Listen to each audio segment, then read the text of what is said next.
অনেক অপ্রিয় সত্য কথা আছে যেগুলো শুনতে লাগে তেতো, ঠিক তেমনই তেতো খাবারই কিন্তু আমাদের শরীরের জন্য অত্যন্ত উপকারী। আর উচ্ছে কিন্তু এই গরমের জন্য খুবই উপকারী একটি সবজি। আর উচ্ছে ভাজি যেমন উপকারী, আমরা কিন্তু উচ্ছের মাখো মাখো ঝোলটাও অনেক পছন্দ করি। তো উচ্ছেগুলোকে এই যে আমি এদিকে 3 ফালি আর ঠিক অপোজিট পাশে 3 ফালি দিয়ে এরকম মোটা মোটা করে ফালি করে নিয়েছি। আর এটা আজকে মাখো মাখো করে ঝোল করব পাবদা মাছ দিয়ে। পাবদা মাছ খেতে তো মোটামুটি সবাই পছন্দ করি। আর উচ্ছে মাখো মাখো ঝোল এটা মানে সব জেলার মানুষ খায় না। কোন কোন জেলার মানুষ আপনারা খেতে পছন্দ করেন অবশ্যই জানাবেন। আর এটা গরমের জন্য হোক আমাদের শরীরের জন্য অত্যন্ত উপকারী। তো এগুলোকে কেটে ধুয়ে নিয়ে তারপরে এই যে পেঁয়াজ লবণ মরিচ দিয়ে এটা একটু ভাজা ভাজা করে নিয়ে, আর উচ্ছে আলু এইভাবে কিন্তু একটু 7-8 মিনিট যদি তেলের সাথে ভাজা ভাজা করে নেন তাহলে যে তেতো ভাবটা ওটা কিন্তু একেবারেই থাকে না।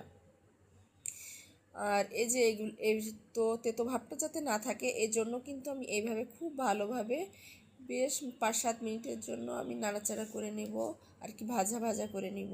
তারপরে এক পর্যায়ে যখন ভাজা ভাজা হয়ে যাবে তখন কিন্তু আমি এটার ভিতরে পানি দিয়ে দিব একটু কষানোর জন্য। খুব কম পরিমাণেই পানি দিব যাতে শুধু কষানোটা সম্পূর্ণ হয়। তারপরে ওই পানিটা যখন কষানো আপনার হয়ে যাবে ঠিক তখনই ঝোলের জন্য একটু পানি দিয়ে দিব। আমার বাসার সবাই উচ্ছে ভাজিটা যেমন খুব বেশি পছন্দ করে, উচ্ছের মাখো মাখো ঝোলটাও আমরা খুব পছন্দ করি।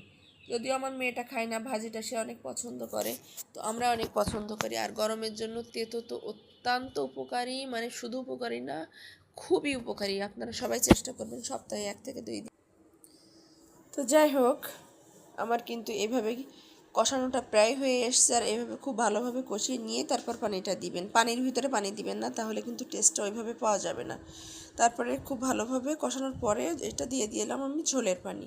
আর ঝোলের পানিটা যখনই ফুটে উঠবে তখনই ভেজে রাখা মাছগুলো আমি দিয়ে দিব, আর সাথে দিয়ে দিব একটু জিরার গুঁড়া। তারপর এই পানিটা কম হয়ে আসলে আপনার তরকারি কিন্তু অলমোস্ট ডান হয়ে যাবে।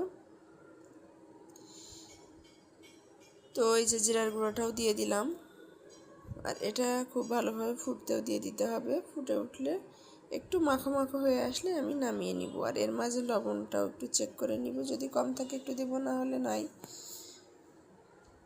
তো এভাবে হয়ে গেল আমার উচ্ছে পাবদা মাছের মাখো মাখো ঝোল। আর এটা খেলে আসলে গরমের ভেতর থেকে একটা প্রশান্তি কাজ করে।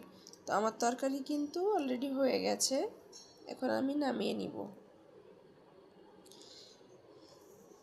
আর একটু কমাবো। তো একবারে দেখতেই পারছেন একবারে মাখো মাখো হয়ে এসছে আমার তরকারি কিন্তু রেডি। এখন শুধু খাবার পালা। আর গরম গরম ভাতের সাথে এটা খেতে কিন্তু বেশ মজাই হয়।